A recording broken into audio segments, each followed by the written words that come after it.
What's up, everyone? Welcome to episode 2 of TeamSinnoh. I'm your host, Jess. Oh, wait a minute. I don't see a banner there. Do you? Oh, this is kind of awkward. Let me call Brian. It's ringing.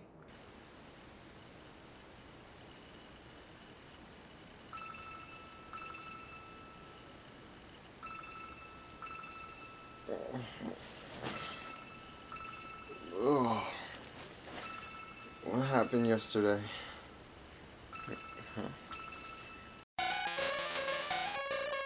Ugh.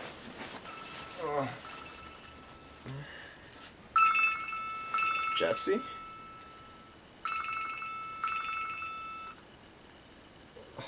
Hello?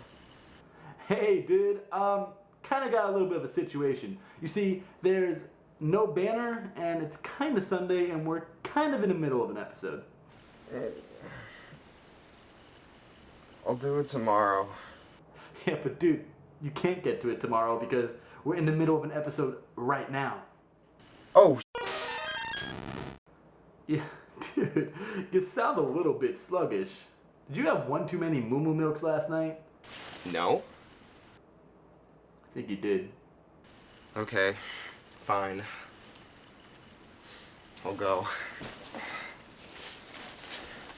Alright, but hurry, because they're watching us. Hey, guys. Ah, there we go. Alright, I'm going to continue with the intro. Later, bro. Anyway, now that that whole situation is sorted out, welcome to episode 2 of TeamSinnoh. I'm your host, Jesse, or Grass, from the YouTube channel Water and Grass, and we have a great show underway. We're going to go to Chris, who's going to be talking about his top 5 favorite TCG sets. He's going to share some information about those sets and why they're his favorite sets. Then we're going to move things along to Zapdos TCG, or Josh, who's going to be reviewing the EXs from Dragons Exalted, as well as the latest TCG news.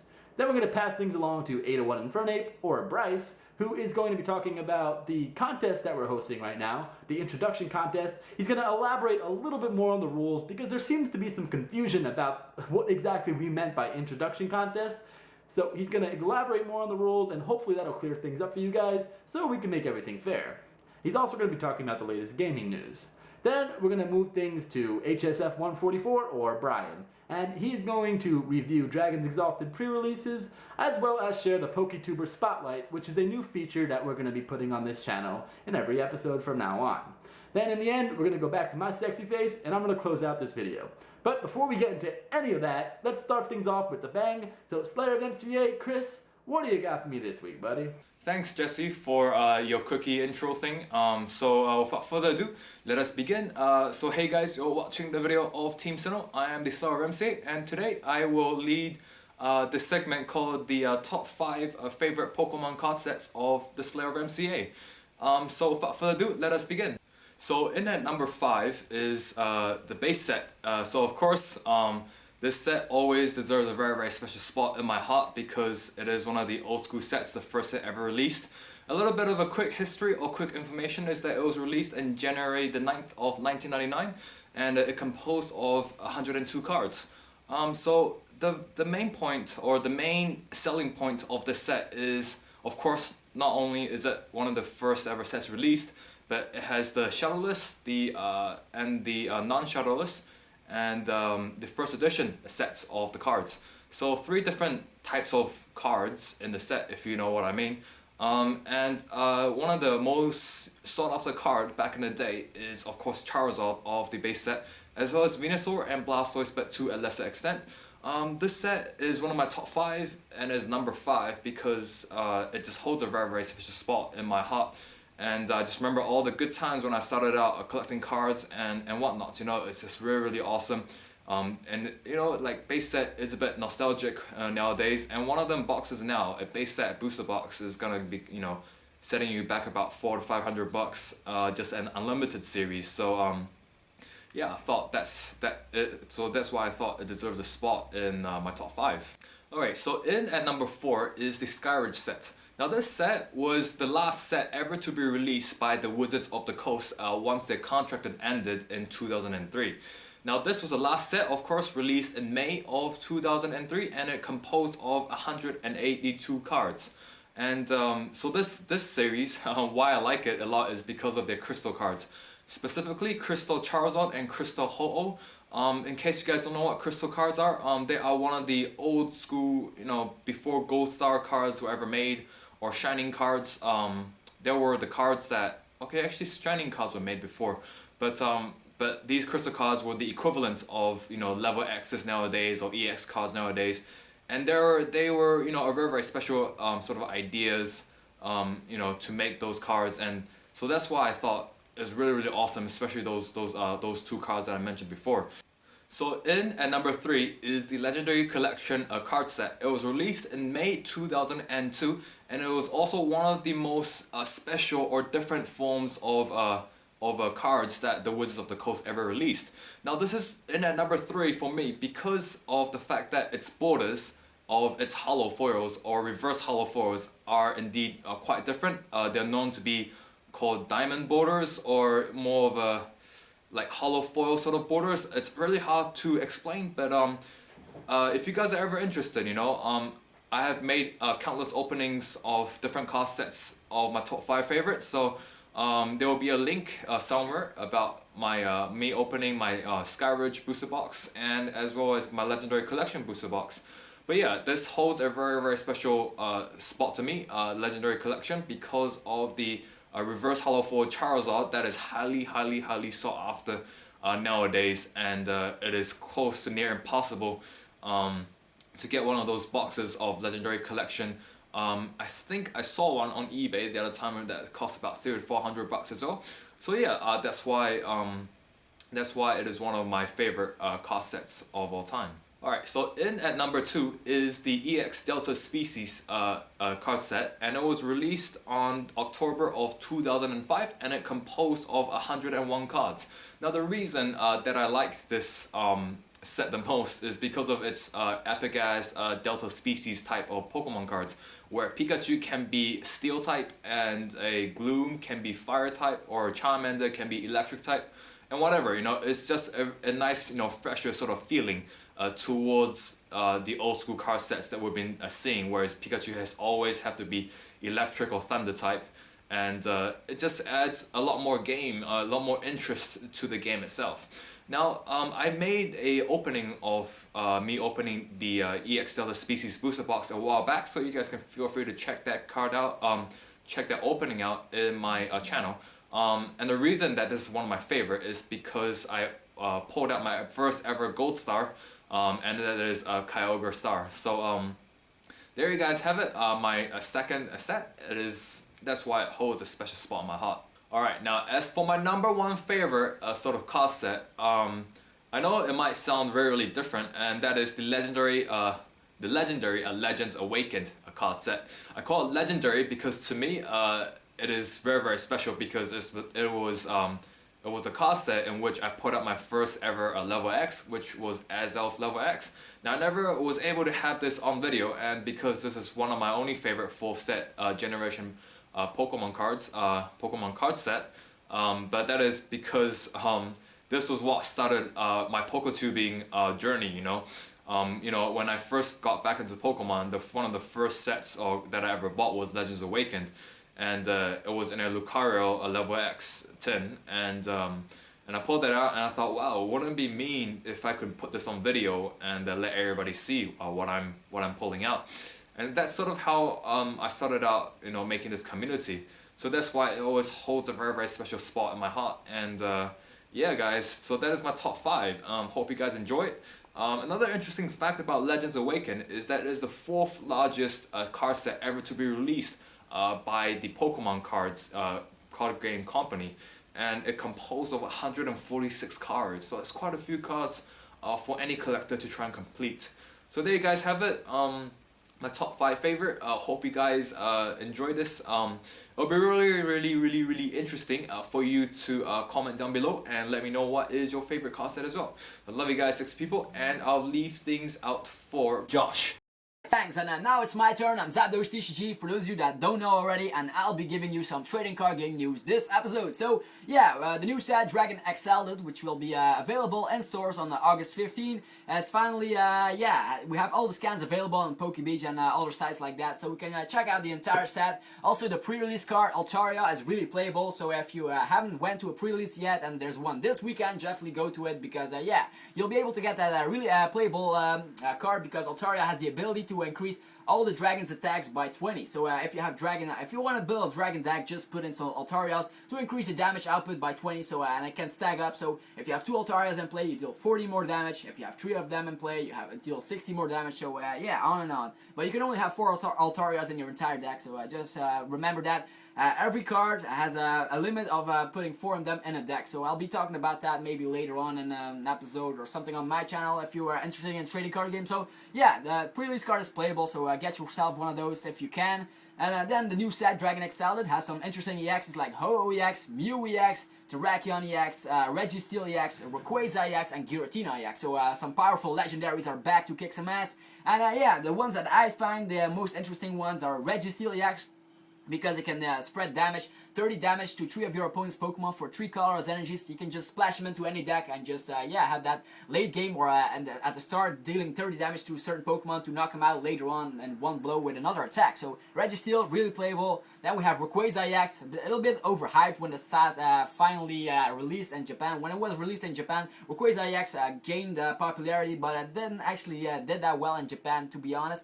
But yeah, Rayquaza EX deals a lot of damage. The damage output isn't actually limited. You can just deal as many damage as you want, but you have to discard energies in order to do that. So the candidates for that will be Ambor and Electric, of course, to play with Rayquaza EX. Then we have Terrakion EX, the bull that everyone's afraid of, but yeah, this time around it has energy acceleration on the second attack, so we might see some fighting decks popping up once more. They haven't actually went anywhere. They are stuck in the meta game, and they will be in the meta game for quite a while thanks to that Terrakion EX. Then we have Mew EX, and this one has the ability to use every attack of every Pokemon in play, even the ones from your opponent. So let's say your opponent has something crazy like a Rayquaza out there, and you have a Mew EX in your hand, and you just bench it, and you just attach a fire energy, and with some acceleration you can get some energies on it. Then you can use a Rayquaza EX attack, even though you don't have Rayquaza EX. So Mew EX is just splashable in every deck, because yeah, you can use every attack. So it'll be really nice to test that out. Then we have Ho-Oh EX.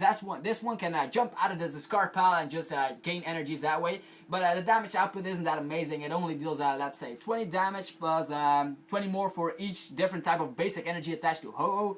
But yeah, let's say you have like a fire, a water, and a grass energy attached to Ho-Oh, then you only deal 60 damage. So or no, you deal 80 damage. But yeah, just let that, it isn't interesting. Rainbow Burn only deals, yeah, let's say if you have 3 different energies, 80 damage at best. So that's not good. But the thing that Ho-Oh EX is interesting for is Rebirth, his ability. It can jump out of the discard pile. If you flip a coin once during your turn and it heads, you can just put him out of the discard pile and attach 3 different types of basic energies onto Ho-Oh EX right away.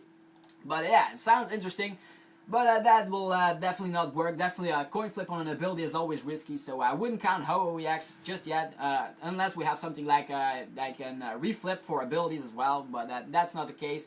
Victini is out there, we know, but that's only for attack, so yeah. And then the last EX is Giratina EX. And this one is just, yeah, Tank EX. That's not actually that interesting. It needs grass energies, it needs psychic energies, and it only deals 130 damage at best, and you have to discard the 3 top cards of your deck, so that's never good. But nevertheless, it's an EX, and it will definitely be played, because, yeah, all EXs definitely get some playability once in a while. Maybe others, like, let's say, yeah, we had Kyogre EX definitely popping up in Nationals, so some say it sucked so bad, so, but yeah, we just got it in the Nationals winning deck, so every EX is, definitely has potential, so we all have to test them out. So 6 full art EXs and 6 regular EXs and Dragon XL. And the last thing on my list is a Keldeo EX box, or a figurine box, whatever you want to call it, which will be available in October 7th. So we will get that in US and Europe. And yeah, it will contain a new EX, Keldeo EX, and then a figurine, another Keldeo card, and then 3 boosters of the Dragon XL set. So it will be really nice to buy that, because another EX that will be so easy to get. It's just great. And it has the playability, because we'll be getting a Blastoise card really soon. It will be having the ability, just like in the past, that you can attach water energies as many as you want during your turn. So that's all for now of the trading card game news that I can give you. But hopefully in next week we'll have more information. So, and now I'll just leave it on to Bryce. Hey guys, what's up? So, today we have a good list of things to go over, and first thing on that list is our contest, the intro contest. Anyways, basically, we've had a lot of confusion with how the contest is gonna work, and we would like to extend it by 1 week just because of all the confusion.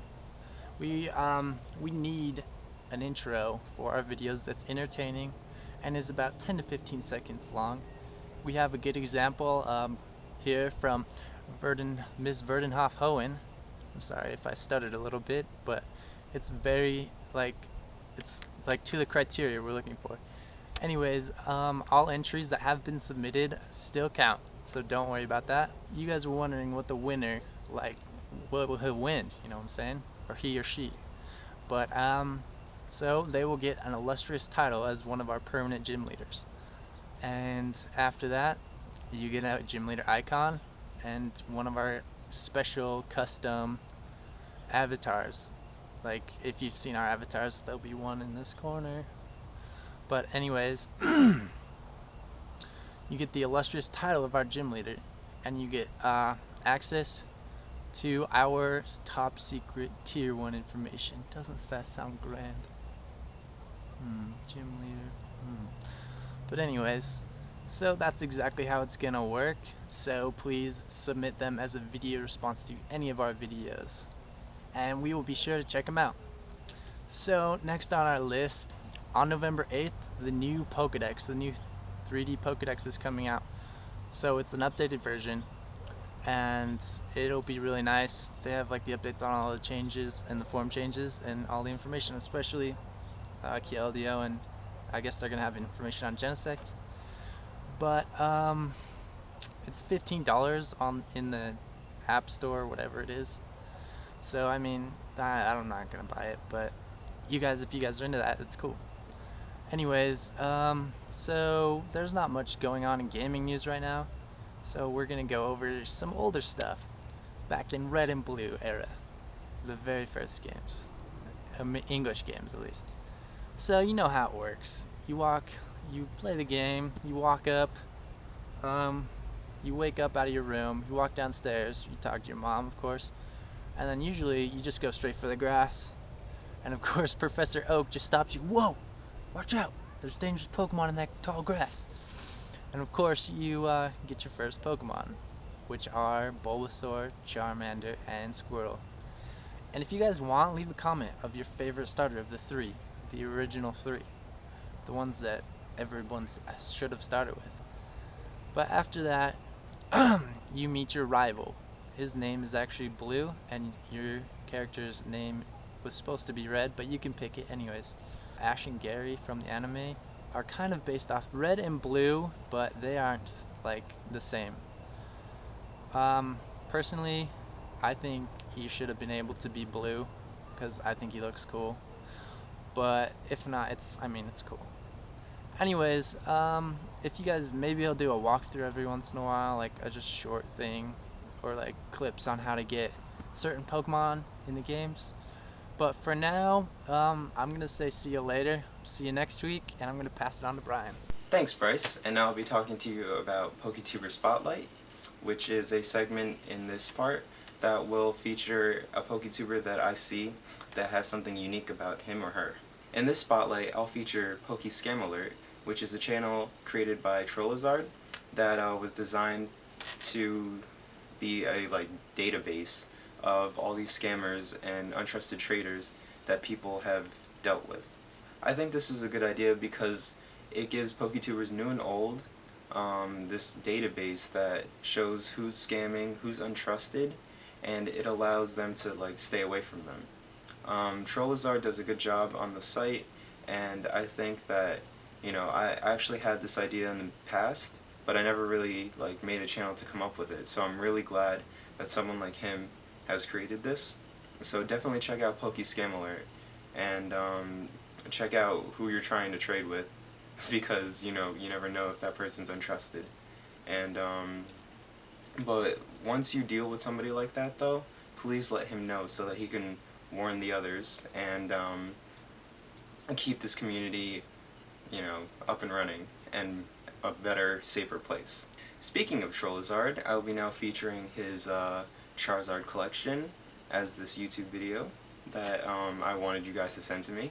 And he actually has a lot of Charizard, so definitely check that out. Also on this list is Mr. Dark Pokemon TCG, and he has this really awesome buy from eBay, so definitely check that out. Check out the cards he received, and check out how much he paid for it, because some people like talking about that, which I do too, so don't worry about that. I did have pre-release stuff to show, but I actually deleted it, but all I got was like an Altaria Holo and a Garchomp Reverse, which are actually really good, but I did want, like, you know, ultra rares and stuff, and I did end up trading those away anyway because I'm getting a box.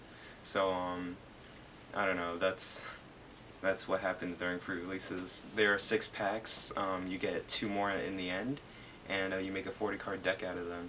So I didn't really participate because it was Oshawa Chris X's birthday at that time, so I was more interested in attending that and seeing how everyone else was playing with the regular format, the 60 card deck, like at the side. They were doing that on the side, so I was watching that. So that's what I have for you today. Thanks for watching, and I'll pass it on to Jesse. Alright, thank you, Brian. And thank all of you so much for watching this week's episode of TeamSinnoh. I hope you guys enjoyed what you saw, and if you did, remember to hit that like button, because all of those thumbs up, they really do mean quite a bit to us here at TeamSinnoh, and so does the feedback below, so feel free to leave a comment down below in the comment section. We love reading the comments. And remember, subscribe to TeamSinnoh if you guys haven't already for more Pokemon awesomeness. Now, in regards to TeamSinnoh's upcoming schedule, we're gonna change things up a little bit. Rather than post an episode every week, we're going to be posting an episode every 2 weeks, and that's simply because we'll have more time to bring you guys better material. Now, in those filler weeks, the weeks in between episodes, we're going to have one of us here at TeamSinnoh, you know, either myself, Water and Grass, slayerofmca, HSF144, 801 Infernape, or Zapdos TCG, talk about something in the PokeTubing community, kind of like I did this past week with Scammers. Next week, we're going to have Brian, or HSF144, tell you guys where the best places are, both online and locally, to buy Pokemon cards. So hopefully you guys will appreciate that, and hopefully it'll help you guys out, because that's what we're all about here at TeamSinnoh. So thank you so much for watching this episode again, and remember, this week's episode of TeamSinnoh was brought to you in part by Nidoqueen. Shouldn't that Pokemon be wearing a bra? Anyway, this episode was also brought to you in part by Blaine's Quizzes. They'll leave you pretty stumped. So again, thank you all so much for watching this week's episode. I hope to see you guys in next week's episode, and stay tuned for Brian's video about where the best places are to buy Pokemon cards, as well as a continued storyline for TeamSinnoh, which you guys seem to be enjoying. And I'm enjoying myself, to be honest. So thank you all so much for watching. I'm Grass, you guys can know me as Jesse, and I'll see you all next week. Later, guys.